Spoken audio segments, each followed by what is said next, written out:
Welcome back to That's Church. I'm Ashley, here with my sister Emilie. We're Mormon women exploring various religions and spiritualities. Join us. Hey everyone, this is Emilie Call. Today's episode is a little bit different than normal and also a little different than we originally planned. Unfortunately, my sister Ashley couldn't join us this time due to the exciting but demanding process of purchasing and renovating her new home in Sugar House. We'll definitely miss her insights today. However, I am so grateful to have had my good friend of 14 years, Tristin Duncan, step in as the substitute. Tristin has been such a blessing to this conversation, and she's actually the one who introduced me to the Heart of a Woman retreat.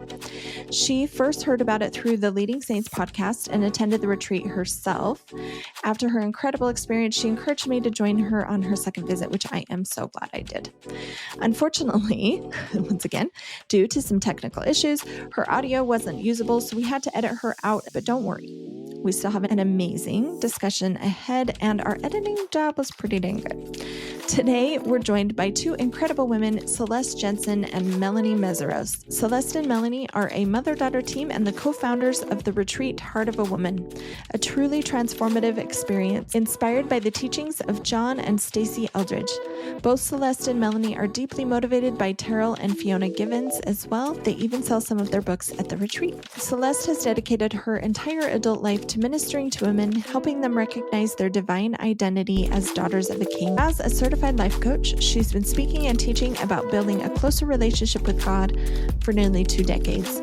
Her passion is to guide women in uncovering who they are and turning their hearts toward their Creator. Melanie brings her wealth of experience as a wife, mother, grandmother, and certified professional coach. With a master's in education and a heart for music, she has spent her life empowering women and couples to enhance their lives and relationships.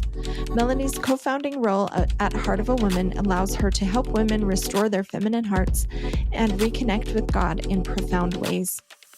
These women both are truly incredible. Before we dive in, a quick note you'll want to know. Be sure to listen to the end of the episode where we will share a special discount code for $50 off registration for the upcoming retreat in October, as well as information on how to apply for a scholarship if needed. So make sure you listen to that. They do not do discounts like this. This is a one-time thing and will only last for 14 days from today. So make sure you listen and take advantage of that. I'm so excited to dive into today's conversation with Celeste and Melanie. Let's get started. Thank you so much, Melanie and Celeste, for coming on our podcast. We are just overjoyed to hear from you. My sister is out right now. She is renovating her house and just needs a minute. Let's just start by taking us to the beginning. Melanie, you started all of this, right? So tell us what inspired Heart of a Woman and just how did it all begin? Well, I have to take you back before the start of Heart of a Woman. My husband heard about 2 professional speakers that were looking for a business manager marketer. And he came home and said, "This job is for you." And I said, "I'm not looking for a job." And he said, "Well, this job is for you. You need to apply." So I applied and I went and met these 2 crazy guys. And one of them was Doug Nielsen, who is also a professional therapist. I didn't want to work. I didn't want the job, but they offered it to me on the spot. And I can remember driving home and having this conversation with God. I don't want this job. I don't want to work. What am I supposed to do about this? And the feeling that hit my heart so strongly was, you need to take this job because there's something that you need to do later. And here is where you're going to learn how to do this. Wow. Having no idea what that would be. Well, about 5 years later, Doug walked into the office. At this time, A Warrior Heart, which is the male version of Heart of a Woman, had done 2 boot camps. And the men there had just clamored for something for their wives, something that would be similar, something that would offer them the transformational experience that A Warrior Heart had offered them. Doug walked into the office one day and he said, "The men want this for the women, and you're doing it."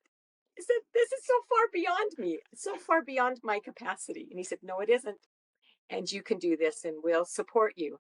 So one of the other men, Rob Chittister, his wife Tina, was one of the founders. Abby BNS, one of my friends, was one of the founders.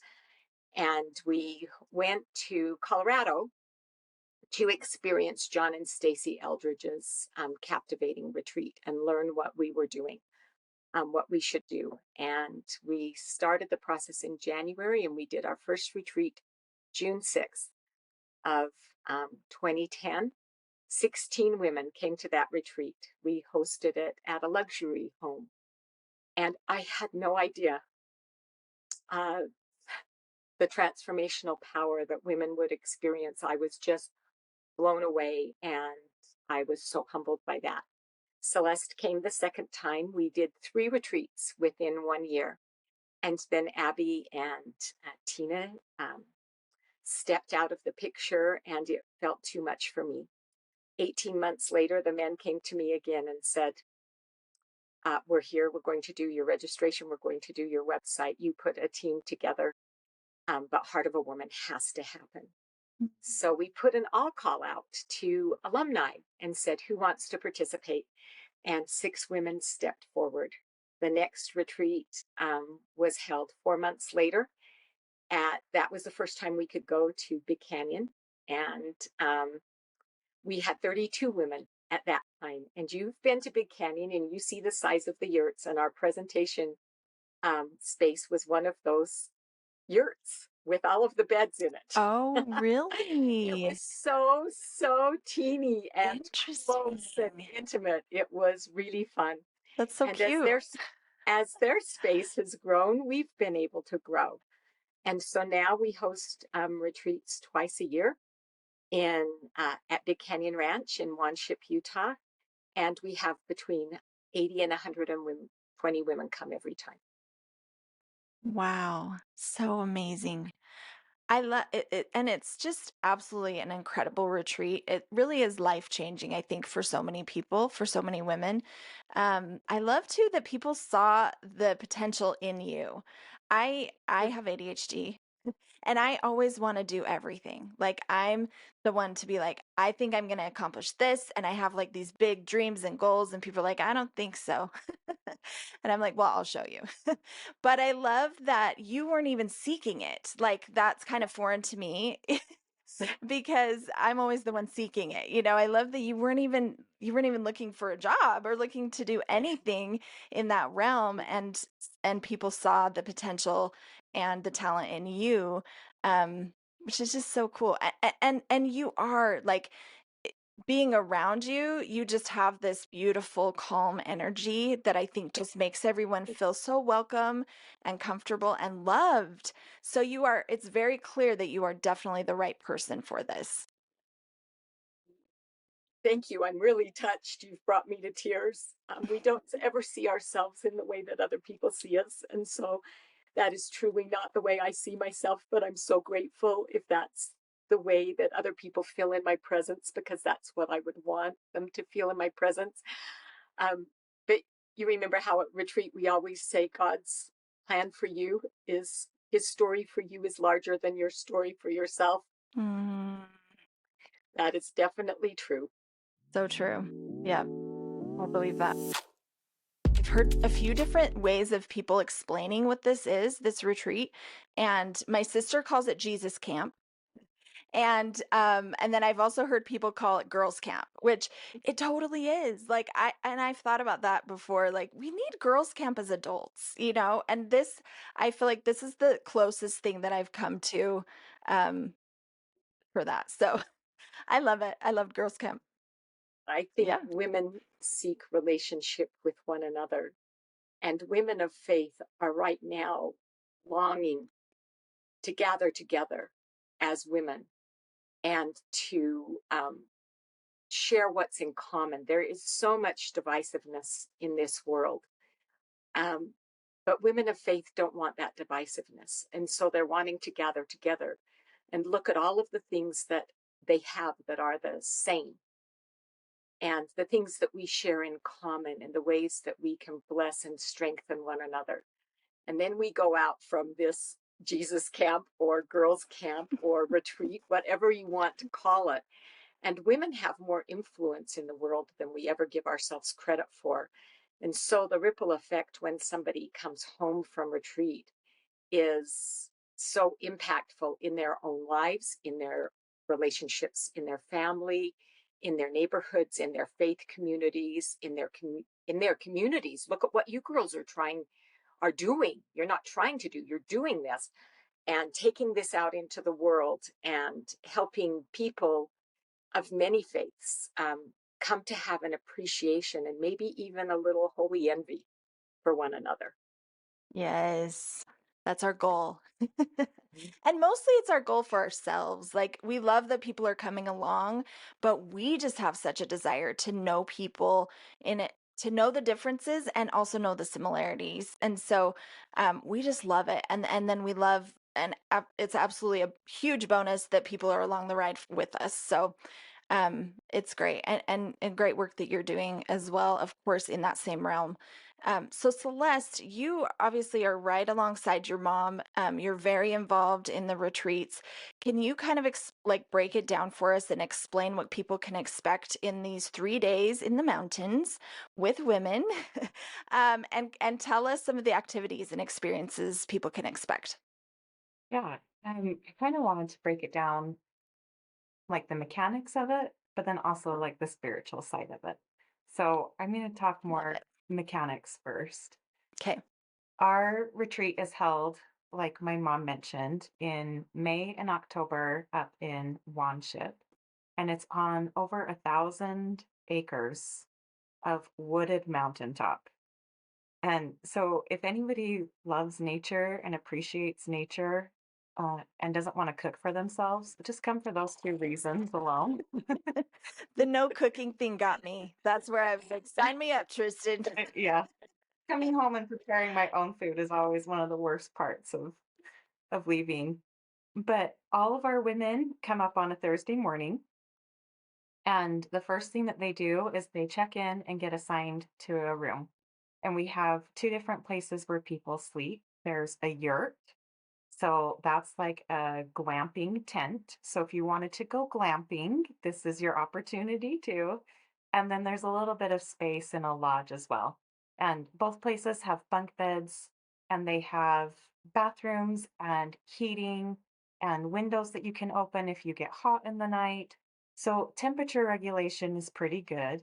And the beds are relatively comfortable if you bring your own mat to wear on top of the mat that they provide.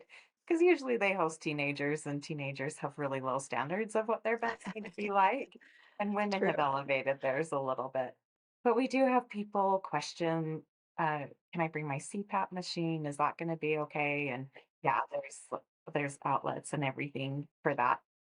So once they get settled in, we invite them over to our big space. It's called the event barn.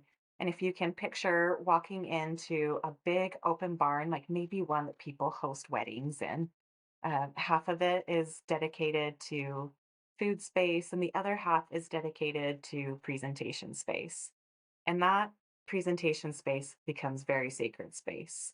It's cushy chairs there and a lot of opportunities to hear from women who are being really raw, authentic, and honest about their experience with God. And then around the rest of the facility are the rest of the activities that we do. There's soccer field and a basketball court that you can play pickleball on. There's hiking trails. There's a swing that's 2 stories tall that you buckle into a 5-point harness, So and fun. they pull So a fun. ripcord on you and have you swing, and you usually scream for the first half down, and yeah, and it's scary and fun and thrilling, and we have our open space where we'll do guns on one of the days, and then there's a beach area. They've built this pond that is so cool. You can kayak on it and paddleboard on it. They brought in all this sand, and there's this little hammock village so you can lounge like you're on the beach, and they have the Adirondack chairs. We also have a yurt that is our yoga yurt, and so now we just call it our yogurt. Oh, And and that's where we'll do our cute. yoga and our guided meditation. Uh, and there's a big, beautiful cross up on the hill. We did a nighttime hike to it this year when it was all lit up, so that was really fun too. Oh, So one time my mom led the hike and got lost, so we don't send her out anymore. Oh, along. shoot. Thankfully not without walkie-talkies and cell signal. Yeah. I was giving the next presentation. It was a little bit of a panic. Oh, Yeah, we're there biting our nails and where's my mom and a quarter of the attendees? Send out search and rescue. Yeah. Adventures are the best, though. Unexpected adventures, I think, are the most memorable and just the best. I mean, Love and it. here we are years later, still laughing about it. Yep. So they serve a purpose. But that kind of gives you the lay of the land, geographically, I guess. And then in terms of what a typical day looks like, because we're women and we want to know what to expect at retreat. We provide you with all of your meals during the day, and then around mealtime, we have presentation time, and we do have a set curriculum, like Tristin was talking about, that we go through year after year after year with women. And we have that set up with the new attendee in mind. What does the new attendee need to know? She needs to be reminded that she is crazy loved by God, that she has an important role to play in his story, and that he wants to play an important role in her story. A first time attendee needs to know that there is an enemy seeking to wound her heart, and that he's been at work, and that those wounds exist, and that Jesus is the master healer who can touch those. And also, presentations helping women understand some of the ways that we show up in the world based on our humanity and our just our mortality, and what God intends for women to show up like, but in the most compassionate way. And then we try to end things with guiding women towards what God might have in store for them, what roles he might be inviting them into to play in watching out for his children, and part of being the battle, and asking women to pick up their sword and fight for the hearts of other people. And so we have 3 to 4 presentations each day, and then we really cherish what we do afterwards, which is we send the women out to journal, to prayer, to meditate on what they just learned, basically to really integrate it into their soul and not just hear it and go off to the next activity. And soon there's just a little residue left of what was learned, but rather this deeper experience with it, and asking God to reveal himself and what he has, that he wants them to know. So my journal, when I came home from retreat, it felt like this 50-page love note from God, just Mm. his voice to me. And I had never heard him speak to me so clearly and so directly for such an extended period of time. And so if I were to grab things in a fire, of course my kids would be first, but that journal's coming with me too, because it's such a treasure. And then we have to break up the sitting and the thinking and do some things that are lighthearted. And I mentioned what's available at the facility, and we take advantage of all of that. We're shooting guns and bow and arrows and hiking and resting and paddling and yoga-ing. That's a new verb. And so we just hear this great feedback of like this great balance of adventure and fun and time to connect with other women, time to just be playful as women again. We've got all of our hats off. You're not showing up as mom or wife or daughter or church leader or any of those things. You are just showing up as Emilie and Tristin and Celeste and Melanie, and you're just caring for your own heart, and you get to be carefree for a little while, and that's really great. But then you also have these presentations and this journal time that you come on Thursday and you are not the same woman on Saturday, nor will you ever be. I can mark in my life pre-retreat Celeste and post-retreat Celeste. I'm different as a mother. I'm different as a friend. I'm different as a leader. I'm different at work, and I'm a dental hygienist. Like, what does that have to do with it? Um, so that kind of combined, I guess, the mechanics and the spirituality of it. But for each person, we also ask them to be careful with their expectations.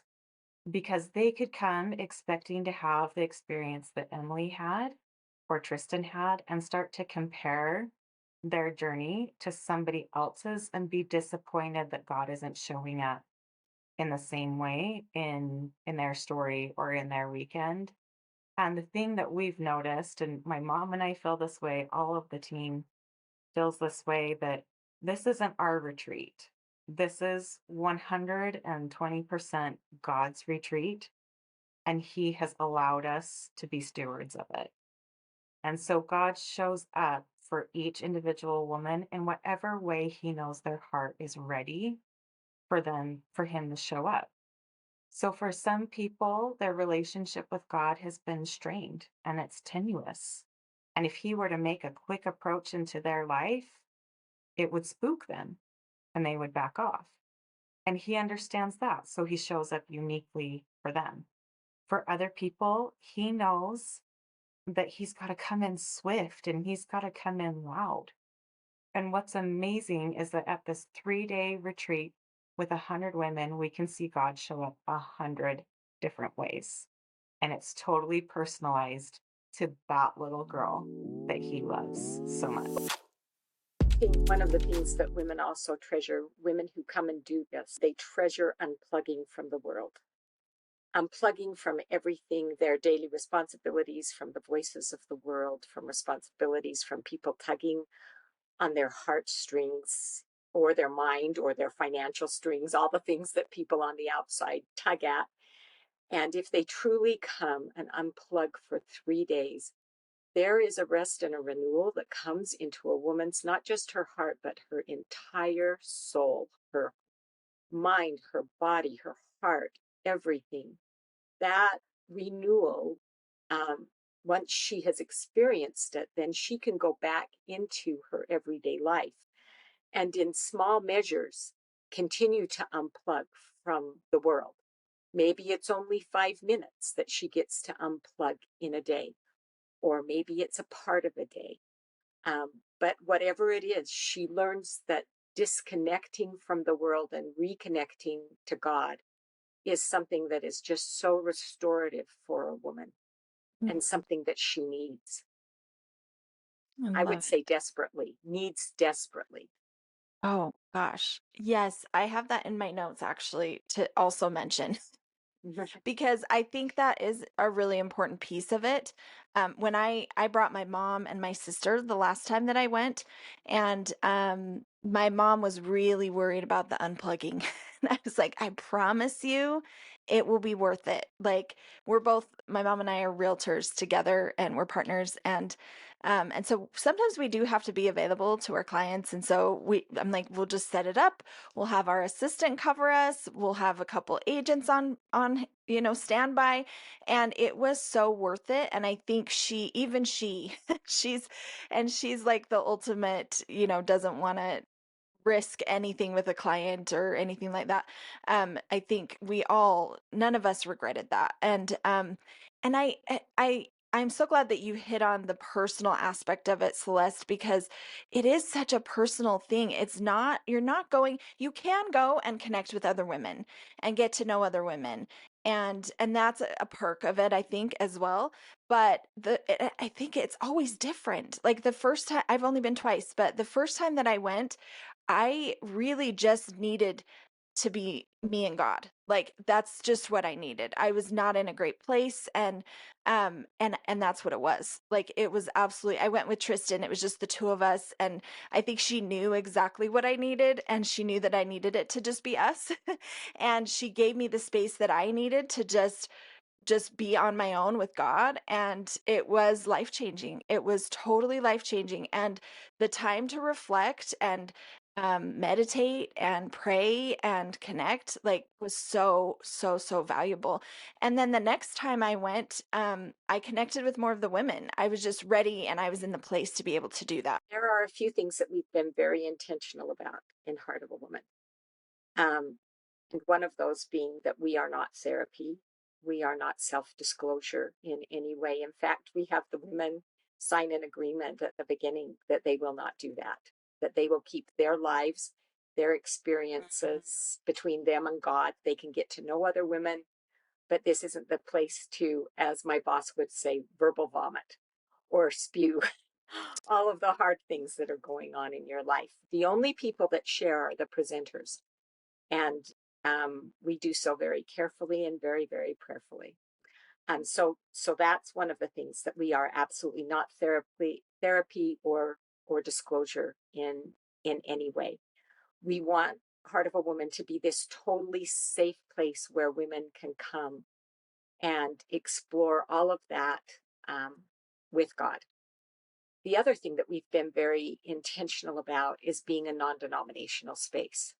We never ask a woman what faith background she comes from or is affiliated with, and we never disclose that either. It doesn't mean that people don't share with us, but that is something that isn't asked. And we teach principles that are common to all women of Christian faith, and do not teach doctrines that are individual or specific to any particular faith.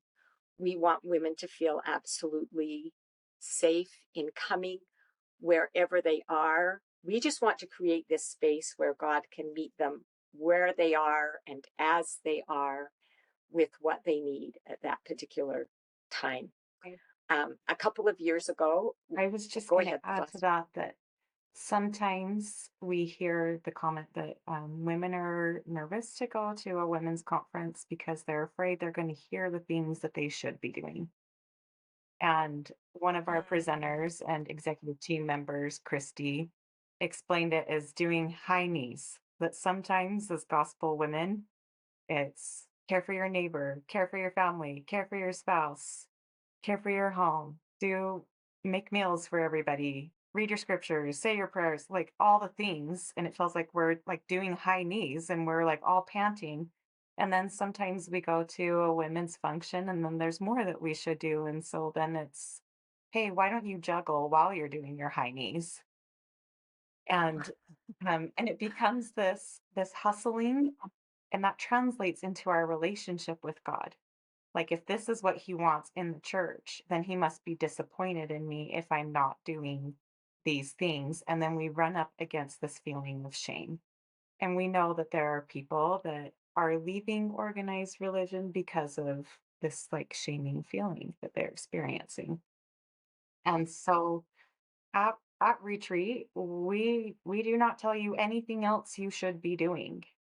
We do not tell you how you're coming up short. That is far from our minds. Rather, we're asking you to believe that God loves you where you are, as you are, and that love transforms, not our actions. That if we can focus on the love of God and fully receiving that into our hearts, that everything else falls into place. And that if we can release the anchors that keep our ship from sailing to Him, then once again, everything falls into place. So now that I've like fully accepted this love of God, loving my neighbor becomes so much easier because it comes from this place of, hey, I've been loved radically by God and I've been changed by it. And I want you to feel in my presence what I feel in His. And then I want to point you to Him. It comes from that place naturally. And I want to be in God's word because I just love God so much because He loves me so much. And so I just want to hang out with Him today. And this is how I hang out with Him. And totally, it just comes from this place of natural desire to sit closer to this being who loves us so completely and undeservedly. And and so we just take all of the shoulds out of the way and focus just on relationship. One of my friends that grew up in my neighbor, I mean, she was the mom of one of my friends in our neighborhood. And she always used to say, Melanie, you should not should on yourself. I've heard that too. I love it. I think at retreat we put women in a space where they don't should on themselves. Yes. I really love exploring other religions and learning things from other people, from different perspectives and ideas and possibilities, opening my mind to different possibilities. And so when I saw that you were non-denominational, and I was so intrigued by that. It's so different than I think here in Utah, it's more unusual to find something like that. And so that was exciting to me right off the bat. And then getting there and having the worship be a little bit different, and um, it was so freeing to me to not have to fit into this specific line or expectation, but to just kind of be me, and be me with God, and not have to worry about, oh, am I doing this right? Am I doing that right? And it's true, we are fed so many things that we're supposed to be doing, or we should be doing, or we could be doing. That it's so nice to be free of that, and to see people for who they are. Like that, we have all of these beautiful women surrounding us. And I actually loved, one of you said, these little girls. Like, that kind of made me want to cry when you said that. Like, it immediately evoked an emotion in me, because, sorry, we are all little girls just seeking for approval from our heavenly parents, and connection with each other, and connection with our heavenly parents. And so I think that's such a beautiful sentiment, or a beautiful way to describe how we feel up there. That's kind of how I feel up there. I feel like a little girl, because I can, like, dig deep down and just be the raw, and not worry about the rest of the world. So A couple of years ago, a woman came who was totally, and I have to say this, totally different than anyone we had ever had come to retreat. She came to us straight out of a residential drug treatment program, wow. and she walked in dressed, you know, totally differently, and tattooed all over her body and pierced all over her body. And she wrote in her evaluation that she walked in and she looked around that room and she said, I am not like any of these women. What am I doing here? And by the end of retreat, she said, I am like all of these women. And that Oh. is still so touching to me. And she's come back again a couple of times, and it's beautiful to see how God is guiding her path and where he's taking her, and the beautiful things that are coming into her life. Not easy things. Our experience at retreat does not make our life easier. It just makes it more God-filled. And so it's richer, and we have strength that we might not have had if we hadn't had this experience. Definitely.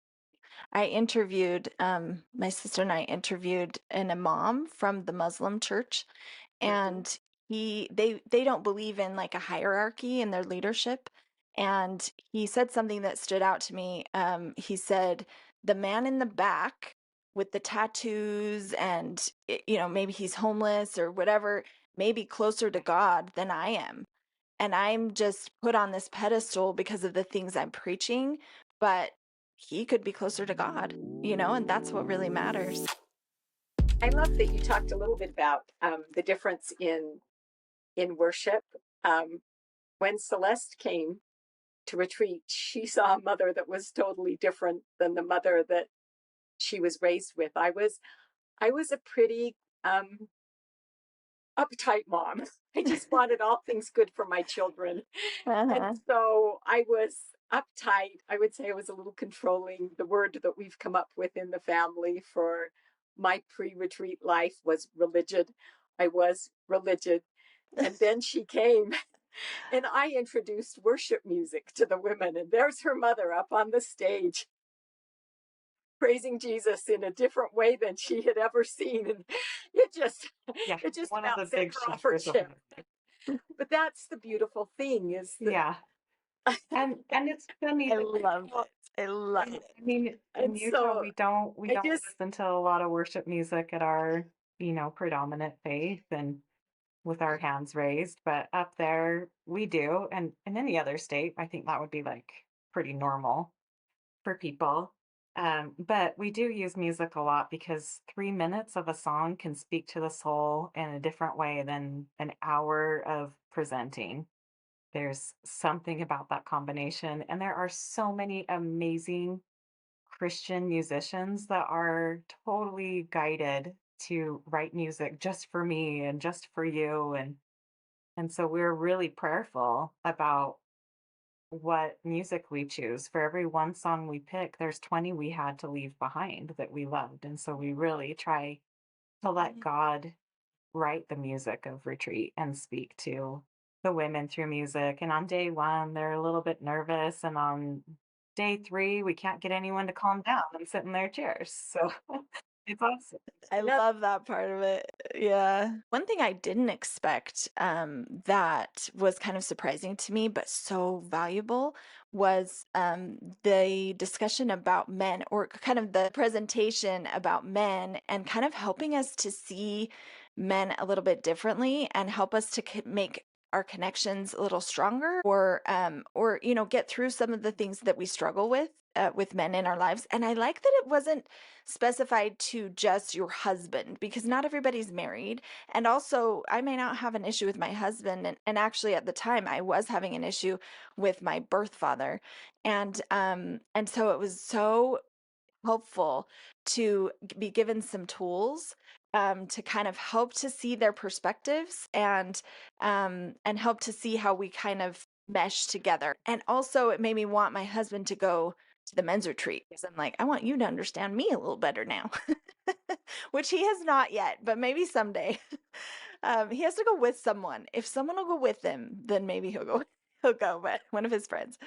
Um, anyway, can you expound on that and just kind of, yeah, explain to us how that came about Start and what from the that's beginning. like? Okay, and then you add okay, on you go ahead. whatever I miss.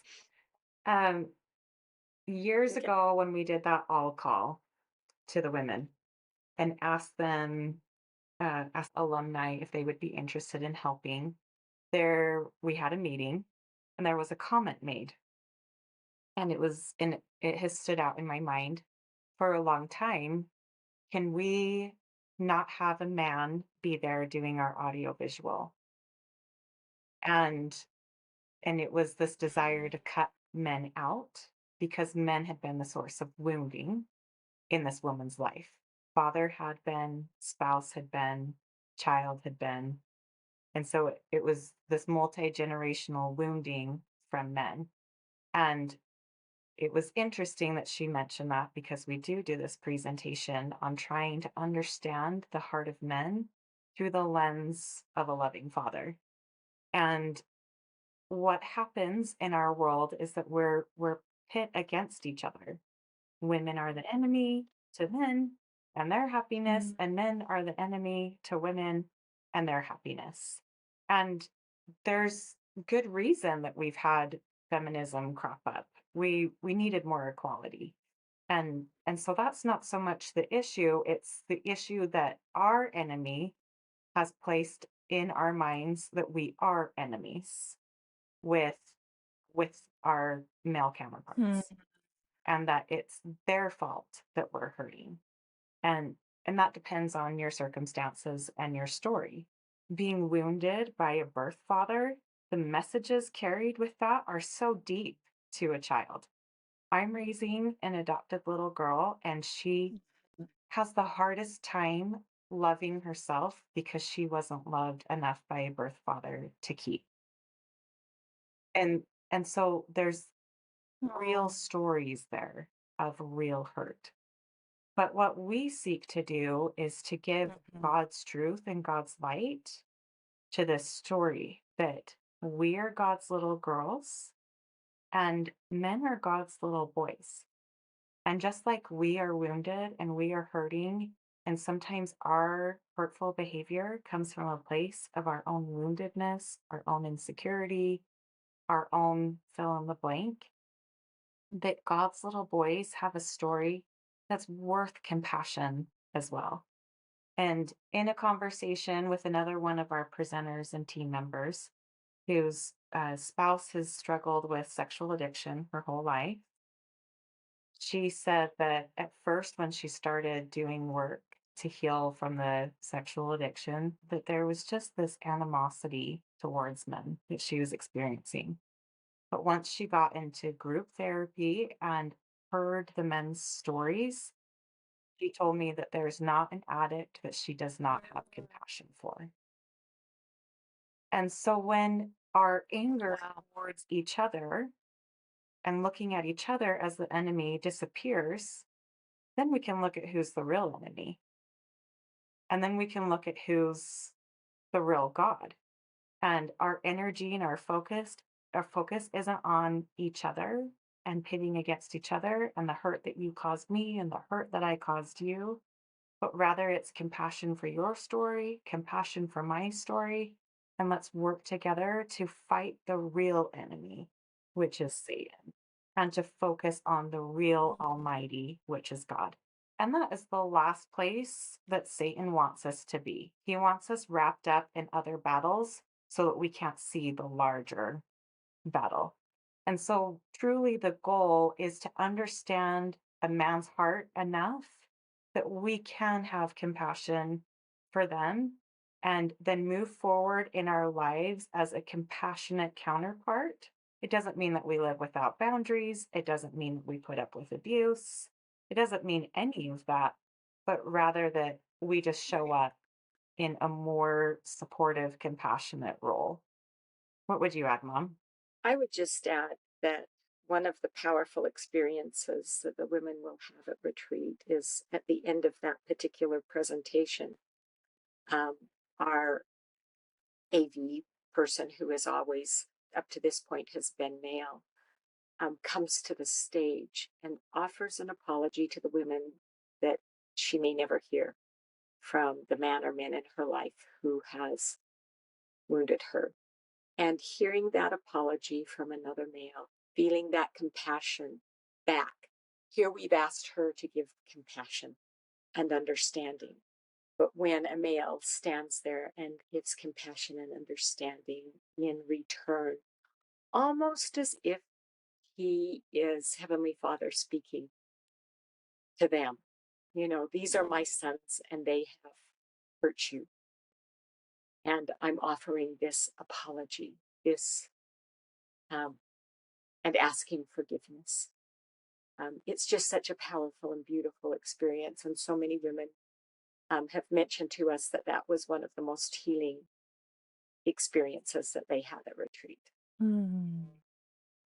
I remember being up there. So I don't remember mention of men kind of picturing them as little boys, but there must have been some kind of mention of that because I remember sitting around the table with some of the other women and just saying, like, I love the idea of picturing my husband as that little boy. And I actually, like, I got home and I pulled out some pictures of him and I was like, okay, like, he is just a little boy. And sometimes he just needs to be comforted. And sometimes he just needs to be understood. And sometimes he just needs for me to understand that he doesn't mean anything bad by the things that he says that are sometimes hurtful. you know like it was really powerful thing to me to start picturing my husband that way. And I'm actually glad that we're bringing this up again because I'm gonna go back to that. I think I forgot. But because it is, and I'm just a little girl and he's just a little boy and we're just trying to figure out life. And at any minute in our life, I think that can be a valuable tool to just kind of picture them as the little kid that they are inside.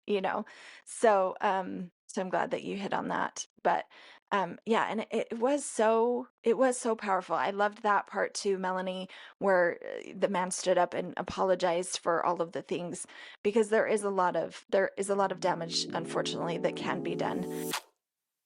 We have to give the men's, they're our brother retreat, and they do amazing work as well. And many individuals who have been able to recover from addiction that has been intense and running rampant in their life. And then of course all of the other struggles, whether they lived fatherless or have struggled with shame, so many different things that plague the hearts of our men, that once again that love of God, once it seeps into the soul, it pushes out those other things. And I can just think of one man whose experience was going up so shame-filled because of his choices. And that when he truly felt that God loved him, even where he was and as he was, his life transformed. And it truly has. One of the joys that we get to have at Heart of a Woman, having run it for many years, we can see women come up on Thursday and there's a darkness and a heaviness about themselves. And Hmm. you can tell that they are battle weary and that maybe they've been believing the messages fed to them by the enemy and are feeling quite anchored down by all of that. And I can remember one person in particular, but we see this happen over and over again, that it was gradual light in her countenance, day one to day two, to this radiant brightness on day three, because she was reminded who she was and whose she was, and the immensity of the power that God loves her with. And then also inviting the master healer into those places that had been wounded and maybe even infected and festering for a while, and that he was able to do what only Jesus can do, which is offer healing beyond understanding. And we watched that with her, and we have watched that with so many different women, that even though this retreat is hard to put on, it's exhausting. The self doubt that we get hammered with leading up to retreat. And every time I go out to present, I, who am I to do this? And what do I think I'm doing? And um, my stomach's in knots. And then you go out and you see what happens to the women, and you sign up to do it again and again, because it is so remarkable and it is so worth it. And we have the utmost respect for women who may not have that quick of a transformational experience. I can think of one team member.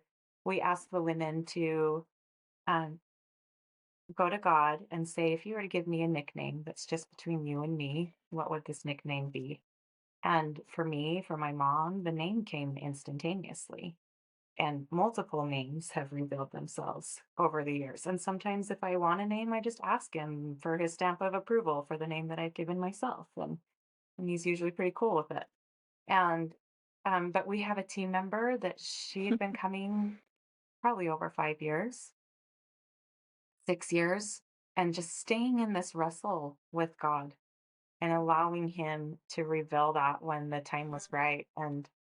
And so we have women that come and have both an instant experience or a long drawn out experience with God. And for all of them, it is worth the fight to get up there and to do that.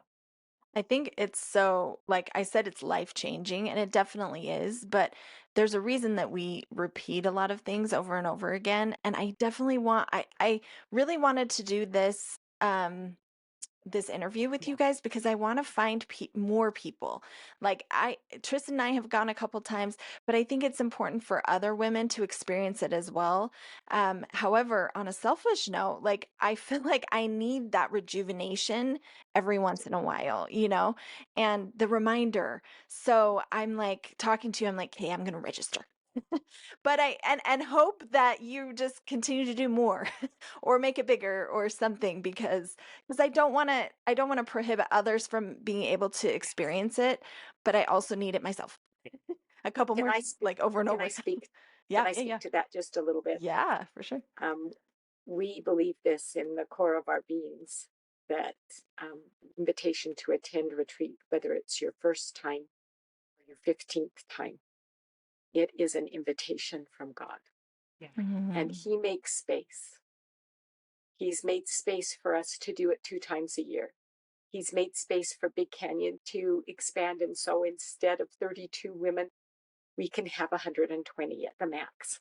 Wow. He's making space. He's having women across the country reach out to us and say, can we do something in our area?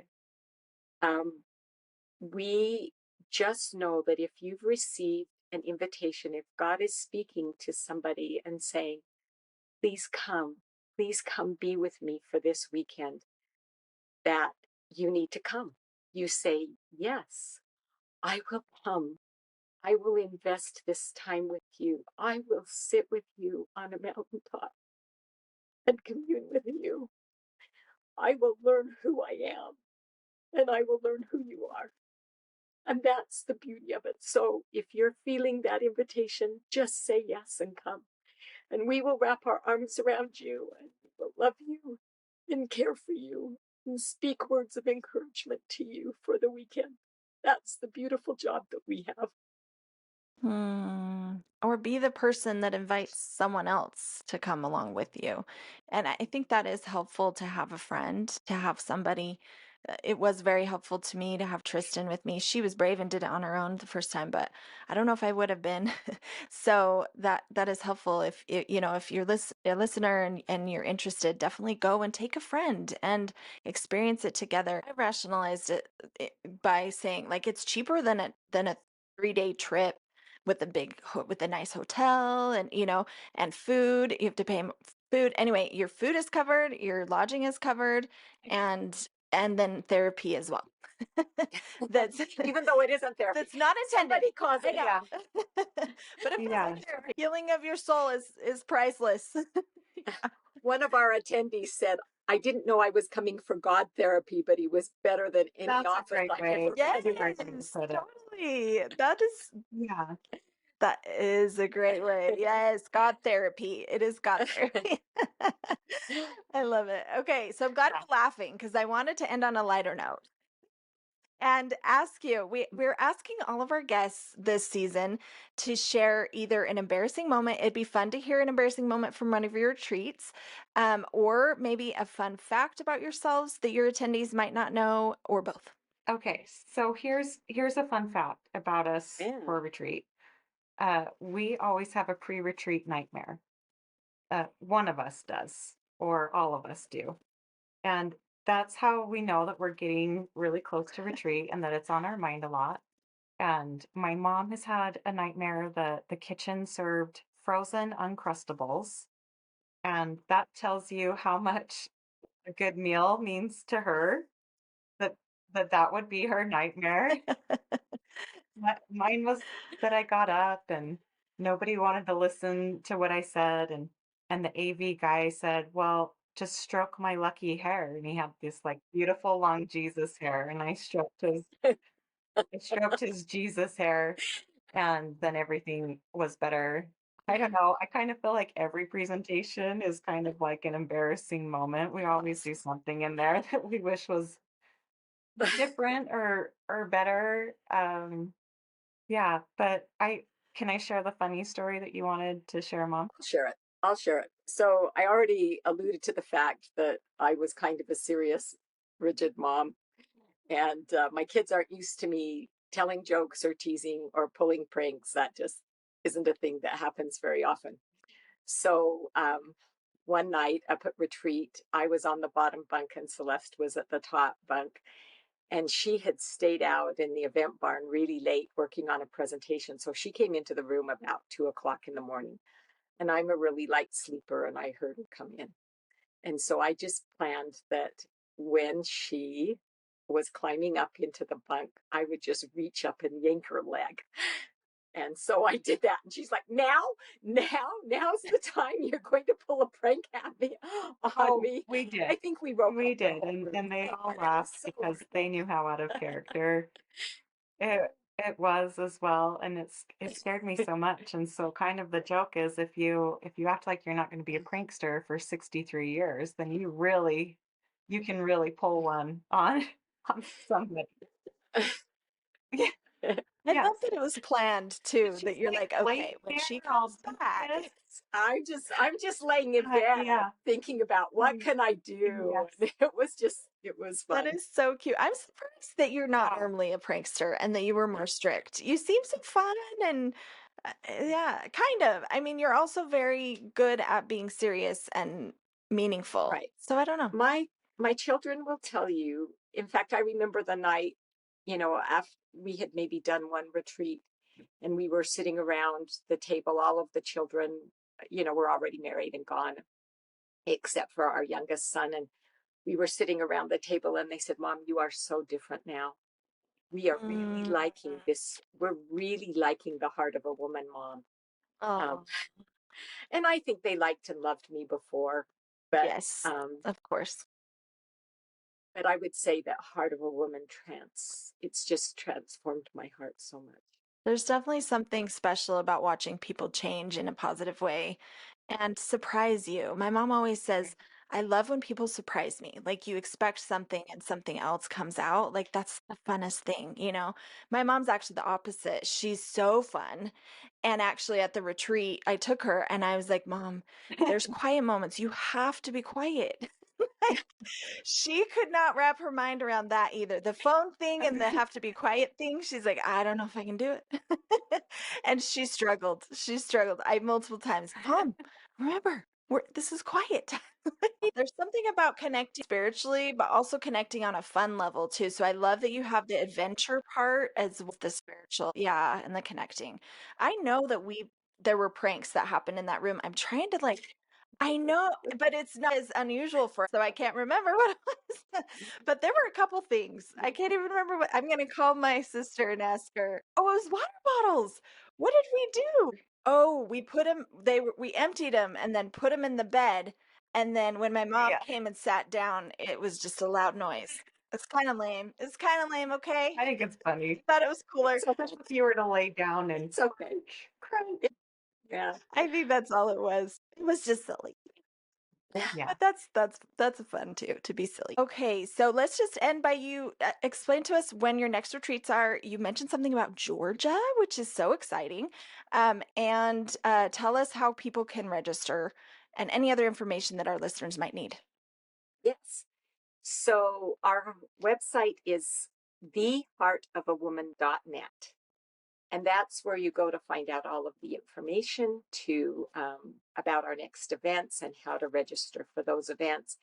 You can also see a little overview of the weekend and what it's like and meet the presenters and see a video of women who are having that experience. So that's a great place to go. We also have an Instagram and a Facebook that Celeste is in charge of. So I'm going to let her talk about that. And if you'll also talk about when registration for our October 10th through 12th, everybody Yes. come. October 10th is my birthday. Yay! I am so Oh, often there for my birthday. So come and celebrate. Happy birthday with Melanie. It would be so fun. you've got to do something special. Are you? We always Do you do have a something cake. special planned?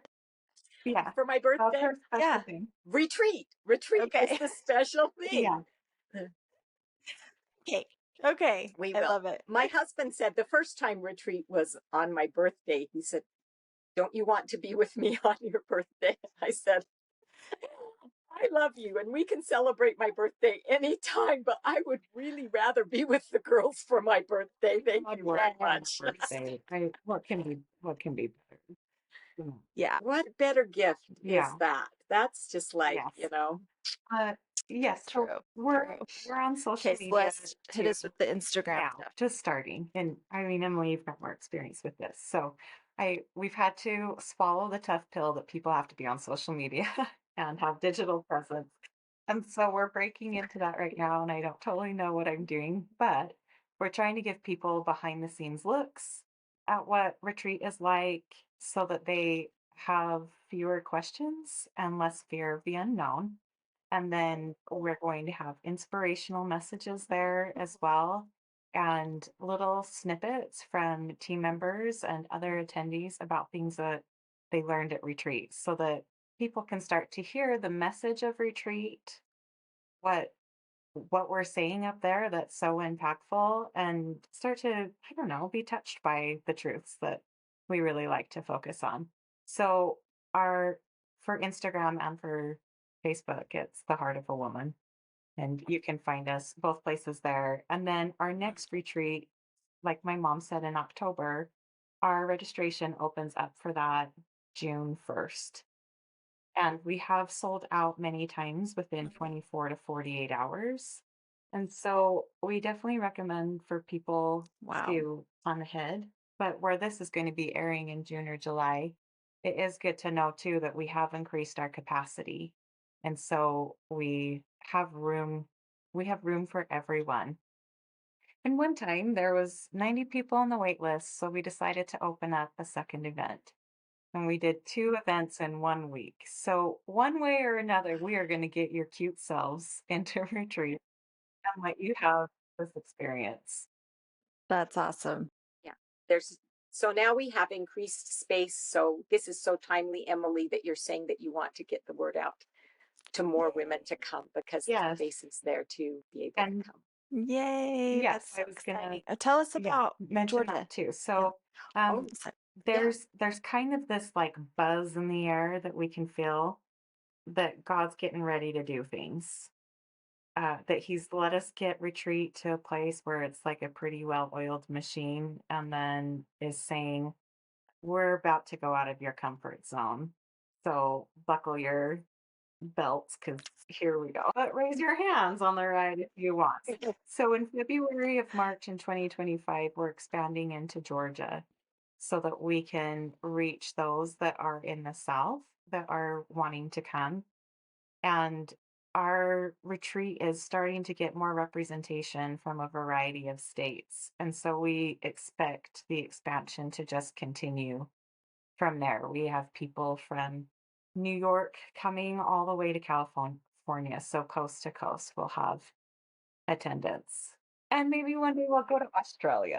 We've had women from Alaska, Hawaii, and New Zealand come to Wow. retreat. That is so exciting. But So exciting. in Georgia, we're just in the process now of selecting dates and selecting a facility. Just kind of, we've got places that we're negotiating with, and so we're just in that process. And will it we'll be the post same it. presenters? Sorry. Will it be the Yeah, same presenters or? It will be a smaller group. We will take a small group with us. So, yeah.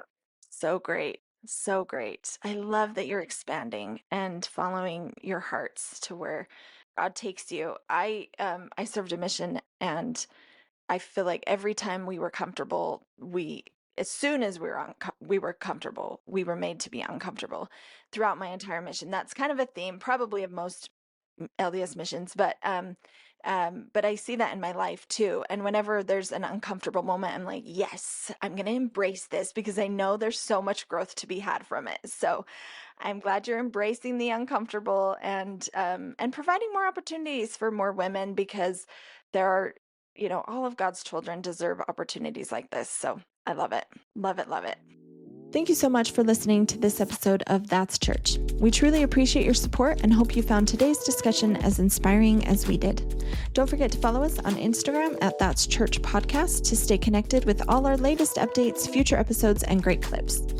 We also want to remind you to register for the upcoming Heart of a Woman retreat happening October 10th to the 12th.